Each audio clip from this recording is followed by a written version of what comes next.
चलिए बुलेटिन की शुरुआत करते हैं। उद्योग और वाणिज्य मंत्री कर्नल राज्यवर्धन राठौड़ ने ग्लोबल स्टोन टेक्नोलॉजी फोरम की ओर से आयोजित सेमिनार को संबोधित किया और यह आयोजन किशनगढ़ में आयोजित किया जा रहा है।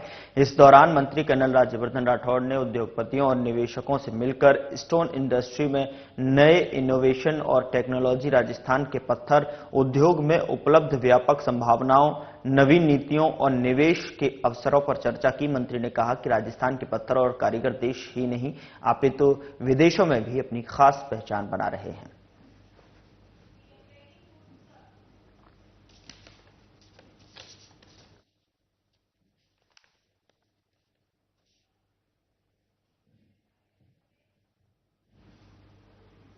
और इस बीच बड़ी खबर का रुख करते हैं। बड़ी खबर जयपुर से मिल रही है, जहां पर राज्य स्तरीय रोजगार उत्सव का होगा आयोजन।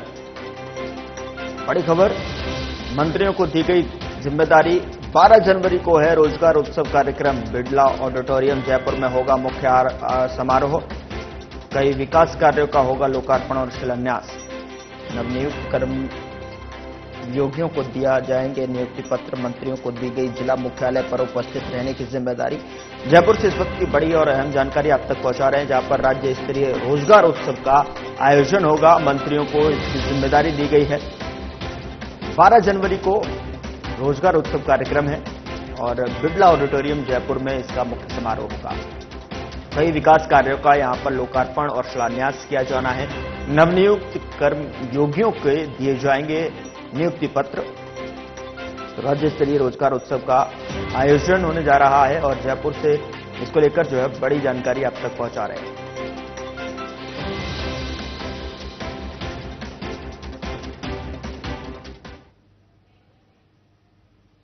चलिए खबरों में आगे बढ़ते हैं। टोंक जिले के उपखंड मालपुरा में स्थित केंद्रीय भेड़ और ऊन अनुसंधान संस्थान अविका नगर में गुरुवार को किसान संवाद कार्यक्रम का आयोजन किया गया और कार्यक्रम के मुख्य अतिथि राजस्थान किसान आयोग के अध्यक्ष CR चौधरी ने इस अवसर पर कहा कि किसान परंपरागत खेती के स्थान पर नवीन तकनीक और जैविक खेती को लेकर नवाचार करें और उन्होंने कहा कि आने वाला समय प्रोडक्शन विद क्वालिटी का है। गुणवत्तापूर्ण खेती और पशुपालन से किसान अपनी आय में बढ़ोतरी कर सकते हैं और प्रधानमंत्री नरेंद्र मोदी ने नववर्ष पर DAP फर्टिलाइजर के स्पेशल पैकेज को मंजूरी दी है और इससे किसानों को DAP का 50 किलो का बैग 1350 रुपए में उपलब्ध कराया जाएगा। केंद्र सरकार इसमें सब्सिडी भी देगी और प्रदेश के मुख्यमंत्री भजनलाल शर्मा के नेतृत्व में मुख्यमंत्री कृषक साथी सहायता योजना, फार्म पॉन्ड निर्माण, तारबंदी योजना को कुशल ढंग से धरातल पर उतारा जा रहा है। वहीं कृषि विभाग के संयुक्त निदेशक वीरेंद्र सिंह सोलंकी ने कहा कि PM किसान समृद्धि केंद्र, PM फसल बीमा योजना और ड्रोन के माध्यम से आधुनिक कृषि, PM सम्मान निधि योजना जैसी किसान हितैषी योजनाओं के माध्यम से अन्नदाताओं के जीवन में बदलाव आया है।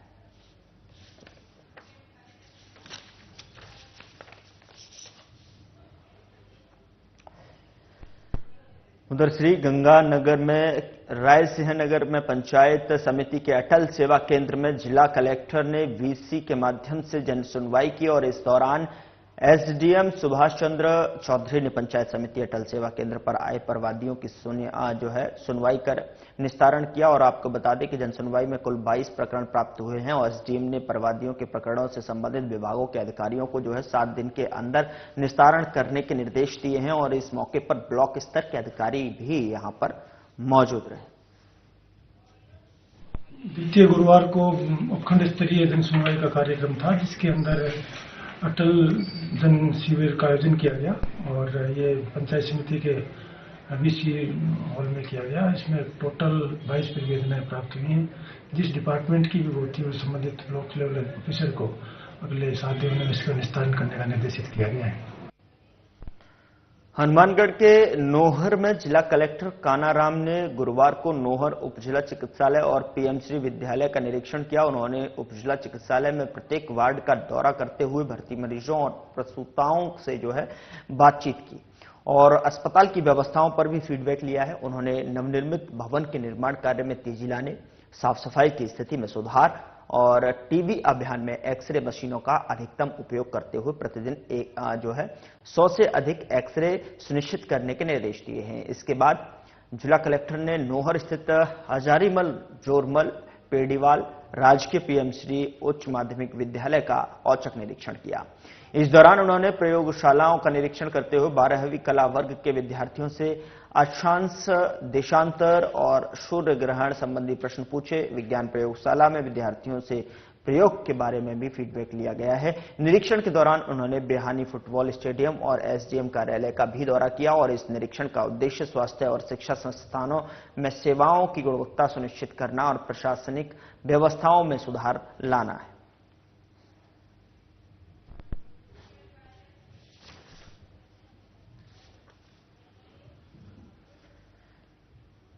खबर बीकानेर से है, जहां पीवीएम हॉस्पिटल नर्सिंग एसोसिएशन के बैनर तले यूटीवी नर्सेज मेडिकल कॉलेज के प्रिंसिपल कक्ष के बाहर नर्सिंग कार्मिकों ने अपनी विभिन्न मांगों को लेकर प्रिंसिपल के खिलाफ नारेबाजी शुरू कर दी। इस बीच principal doctor Gunjan Soni meeting का कहकर जाने लगे तो उनका रास्ता रोक लिया। मजबूरन प्रिंसिपल को वापस कक्ष में बैठना पड़ा। कुछ देर बाद सभी नर्सेज कक्ष में दाखिल हो गए और वहीं पर धरना दे दिया। पदों के सृजन की मांग पर अड़ गए। उनका कहना था कि हॉस्पिटल में मरीजों की संख्या के अनुरूप पद नहीं है। करीब 4000 बेड की क्षमता और उसके अनुरूप नर्सिंग ऑफिसरों के पदों का सृजन होना चाहिए। उनका कहना है कि जब तक पदों में वृद्धि नहीं होती तब तक हड़ताल जारी रहेगी।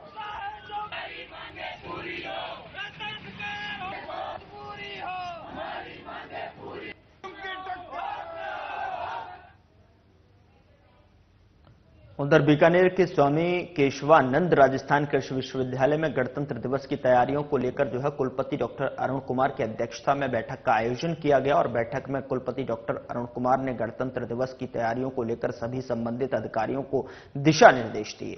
कुल सचिव डॉक्टर देवाराम सैनी ने बताया कि गणतंत्र दिवस पर मुख्य समारोह मानव संसाधन विकास निदेशालय के पास ओपन थिएटर में आयोजित किया जाएगा।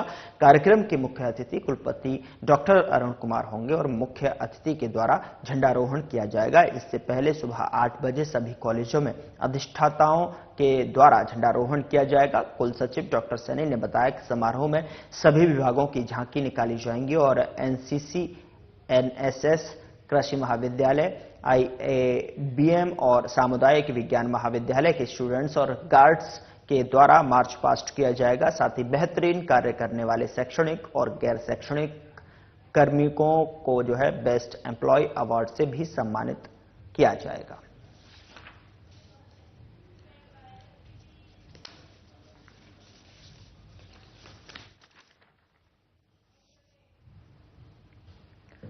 उधर टोंक में राज्य सरकार द्वारा विभिन्न न्यायालयों में लोक अभियोजक और सहायक लोक अभियोजकों की नियुक्ति की गई है, जिसमें एडवोकेट राजकिशोर को जिला सत्र न्यायालय में, एडवोकेट राकेश शर्मा के पॉक्सो कोर्ट में सहायक लोक अभियोजक और एडवोकेट छोटूलाल पहाड़िए को विशिष्ट न्यायालय सांप्रदायिक दंगा प्रकरण में सहायक लोक अभियोजक नियुक्त किया गया है।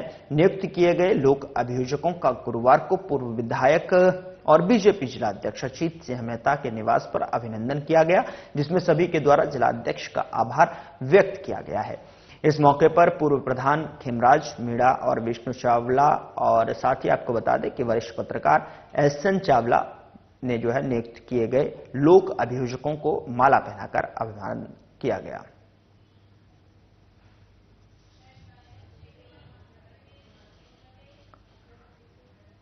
खबर हनुमानगढ़ से के रावतसर से है, जहां पर आमजन की समस्याओं के तुरंत समयबद्ध निस्तारण के लिए जिला प्रशासन द्वारा जिले के सभी उपखंडों में गुरुवार को अटल जन सेवा शिविरों का आयोजन किया गया।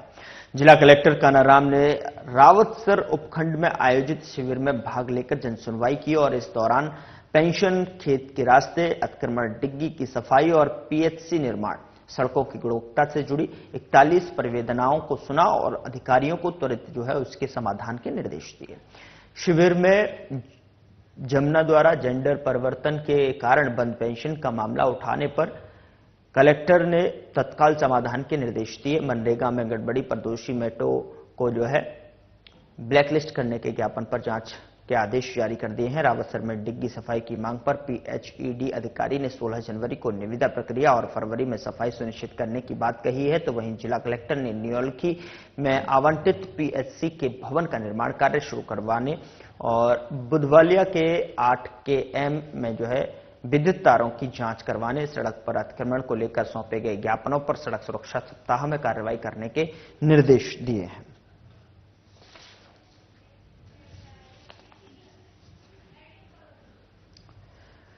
अटल जन सेवा शिविर का आयोजन किया गया है। हनुमानगढ़ से आप तस्वीरें देख रहे हैं, जहां पर सभी लोगों की समस्याओं को सुना गया है और उनका समाधान करने के भी संबंधित अधिकारियों को निर्देश जारी कर दिए गए हैं और कुछ समस्याओं को आगे के लिए रखा गया है, जिन पर त्वरित कार्रवाई के भी निर्देश जारी किए गए हैं और समस्याओं का समाधान करने के संबंधित अधिकारियों को निर्देश दिए गए।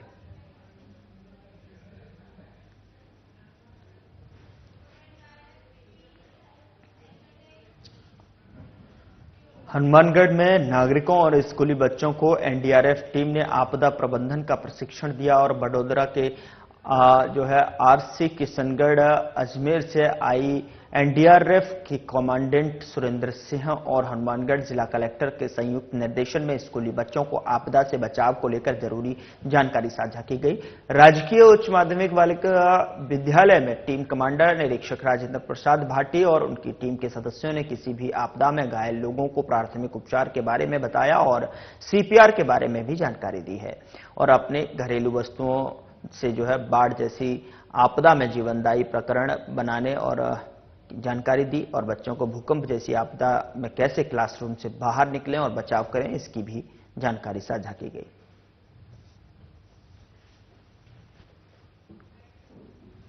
तो आपदा प्रबंधन से बचाव की जानकारी स्टूडेंट्स को दी गई है। यहां पर एनडीआरएफ की टीम के द्वारा उनको आपदा से किसी भी स्थिति में निपटने के पूरे तरीके से गुण सिखाए गए हैं और यकीनन उनको भूकंप से किस तरीके से क्लासरूम से बाहर निकलना है और अपने आप को किस तरीके से सुरक्षित करना है, उसके बारे में भी उनको सिखाया गया और ये जानकारी एनडीआरएफ ने स्कूली बच्चों को प्रशिक्षण के दौरान दी है।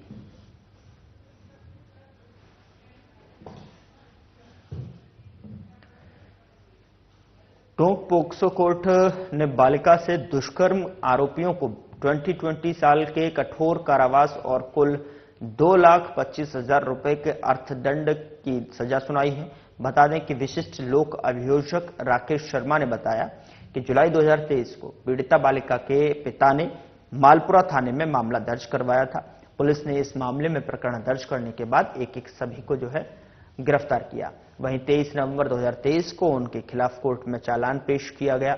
इसके बाद आरोपियों पर जुर्म प्रमाणित होने पर गुरुवार को विशिष्ट न्यायाधीश मधुसूदन शर्मा ने 20 साल के कठोर कारावास सहित सभी पर कुल 2,25,000 रुपए का अर्थदंड दिया है।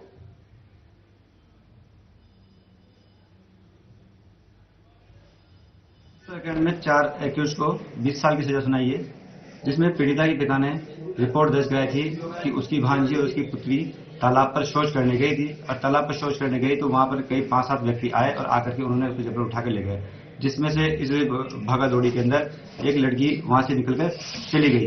लेकिन रात का मौका होने के कारण उन व्यक्तियों ने इसका एक पीड़िता के साथ गलत वहां दुष्कर्म किया और दुष्कर्म करने के बाद वहां पर उसका वीडियो बनाया। वीडियो बनाने के बाद इसके अंदर उसका वायरल किया।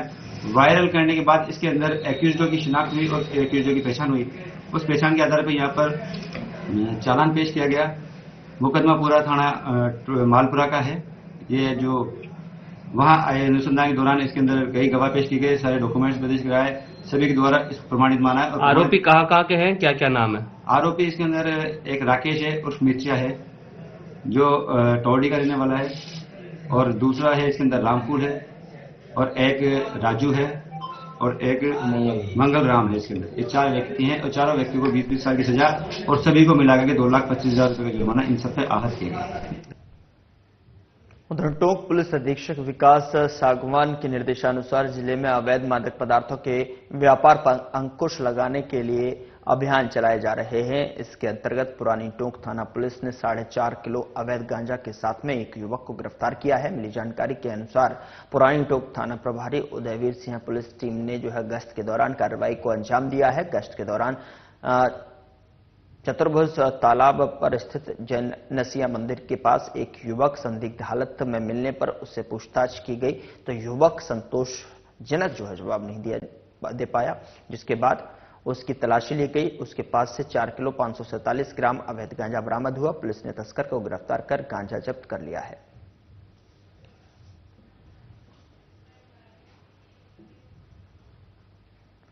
उधर 16वीं राजस्थान विधानसभा का तृतीय सत्र शुक्रवार 31 जनवरी से होगा और विधानसभा अध्यक्ष वासुदेव देवनानी ने बुधवार को विधानसभा सत्र की तैयारियों की जानकारी ली और देवनानी ने सत्र के संबंधित आवश्यक निर्देश विधानसभा के अधिकारियों को दिए हैं।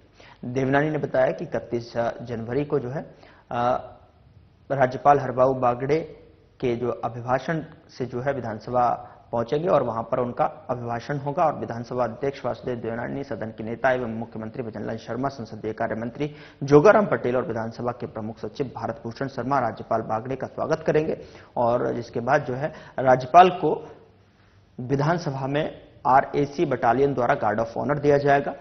तो वहीं राज्यपाल को प्रोसेशन के साथ सदन में ले जाया जाएगा।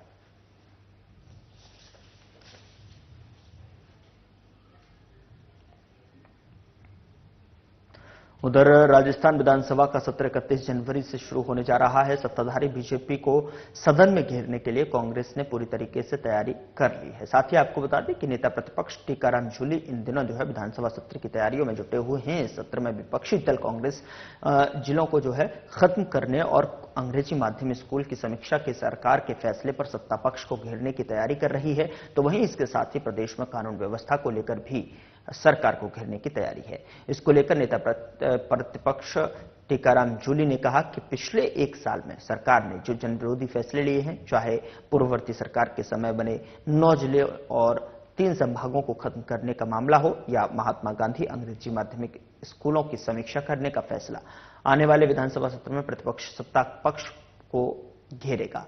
चाहे पेपर लीक का मामला हो या युवाओं को रोजगार मुहैया कराने का बड़े बड़े वादे करके बीजेपी सरकार में आई है और जिन मुद्दों को लेकर ये सत्ता में आए हैं उनको भूलकर सरकार जन विरोधी फैसले ले रही है। इन्हीं सब मुद्दों को लेकर आने वाले सत्र में सरकार को घेरा जाएगा। सत्र के अंदर पिछले 1 साल में इस सरकार ने जो जन विरोधी निर्णय लिए हैं, चाहे वो जिलों को खत्म करने की बात हो, संभाग को खत्म करने की बात हो, चाहे पेपर लीक के मामले हों, बहुत बड़ी बड़ी बातें करने वाली भाजपा की सरकार जिन मुद्दों को लेकर सत्ता के अंदर आई थी, आन मुद्दों को भूलकर जन विरोधी निर्णय ले रहे हैं। इन सब बातों को लेकर आने वाले सत्र के अंदर इस सरकार को घेरने का काम हम करेंगे।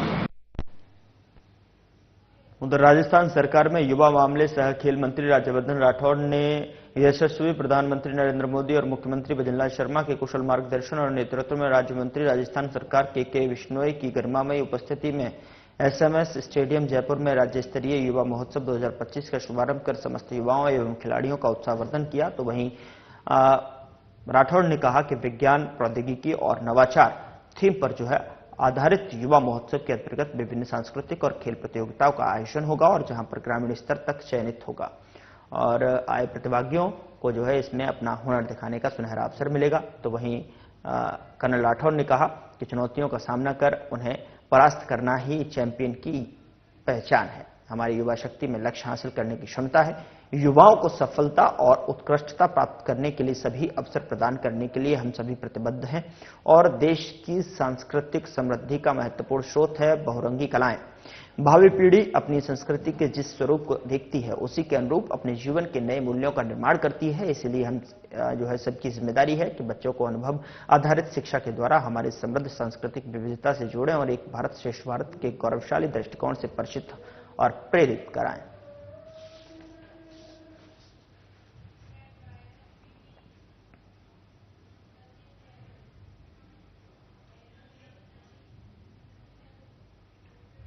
जयपुर स्थित अपने आवास पर सचिन पायलट ने मीडिया से बातचीत की और आपको बता दें कि इस दौरान पायलट ने कहा कि प्रदेश सरकार के कार्यकाल को 1 साल हो गया है। जो निर्णय सरकार ने लिए हैं उनसे जनता में आक्रोश है। पिछली बार जो जिले बने प्रदेश में सरकार ने उन जिलों को निरस्त किया है, उससे भी जनता में काफी आक्रोश दिखाई दे रहा है। पायलट ने कहा कि हम सरकार से सदन के अंदर जो है जवाब मांगेंगे, इन सभी मुद्दों पर सरकार से जवाब मांगेंगे और जनता के मुद्दों को हम मजबूती से उठाएंगे। वहीं पायलट ने प्रदेश सरकार और निशाना साधते हुए कहा कि सरकार के अंदर जो गतिरोध है उसका परिणाम जनता को भुगतना पड़ रहा है। सरकार को अब 1 साल हो गया और जो निर्णय लिए सरकार ने उससे जनता में काफी आक्रोश भी है। चाहे जो एक बार जिले जो बने प्रदेश में, उन जिलों को जो निरस्त किया है उसमें काफी जनता में आक्रोश है और सरकार से हम जवाब मांगेंगे सदन के अंदर पटन के ऊपर। उसके बाद इन्होंने जिस प्रकार से समीक्षा कर रहे हैं, जो स्कूल हम खोल चुके हैं इंग्लिश मीडियम वाले, सरकार को चाहिए और स्कूल खोलना। आप स्कूल्स की संख्या को कम करना चाहते हैं और अभी पता पड़ा कि हजारों स्कूल ऐसे हैं जहाँ कोई एनरोलमेंट ही नहीं है। तो जो एजुकेशन पॉलिसी है उसमें जो विवाद हमेशा होते रहे हैं, इंग्लिश मीडियम स्कूल्स को जो बंद करना चाहते हैं, इसको लेकर सरकार को जवाब देना पड़ेगा। और ये विधानसभा सत्र में इन सब महत्वपूर्ण मुद्दों पर हम सरकार को कटघरे में खड़ा करेंगे, जवाब मांगेंगे। मैं चाहूंगा कि सदन चले और सदन के अंदर अपना जवाब सरकार प्रस्तुत करे, क्योंकि जो पब्लिक की जो प्रॉब्लम्स हैं, इश्यूज हैं, उनको हम उठाएंगे, मजबूती से उठाएंगे। और साल भर में सरकार ने ऐसा कुछ काम नहीं किया, सिर्फ घोषणा भाषण दिए हैं, इवेंट ऑर्गेनाइज करे हैं, लेकिन जो मूलभूत सुविधाएं हैं, खासकर लॉ एंड ऑर्डर को लेकर, किसान की फसल खरीद को लेकर, यूरिया और बाकी सप्लाई की है, इन सब इश्यूज को हम मजबूती से उठाएंगे। लेकिन 1 साल में जनता के बीच में जो विश्वास पैदा हुआ है उसका जवाब हम सरकार से मांगेंगे सदन के अंदर। सर, एफआई एग्जाम को लेकर काफी विवाद की स्थिति बनी हुई है, एग्जाम कैंसिल हो नहीं हो, ये सरकार पूरी तरह कंफ्यूज्ड है।